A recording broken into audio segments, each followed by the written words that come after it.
বাড়িতে লুচির কথা উঠলেই সবাই বলে আটার লুচি হবে।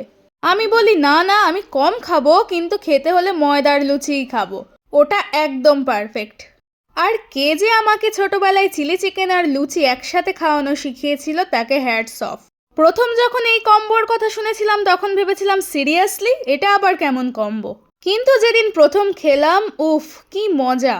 চিলি চিকেনের স্পাইসি টেস্ট আর নরম ফোলা গরম গরম লুচি, জাস্ট ওয়াও। আজ তাই ভাবলাম আবার বানাই নিজের মতো করে। লুচি আর চিলি চিকেন খেতে খেতে বুঝলাম কিছু কম্বো নিয়ে কথা বলা ভীষণ মুশকিল, কারণ ওগুলো শুধু খেয়েই ফিল করা যায়। আর আমার তো প্লেটিং দেখে খাবারই একটু ঘাবড়ে গেছে, ভাবছে এই মেয়ে খাওয়া শুরু করবে নাকি শুধু ভিডিওই করে যাবে।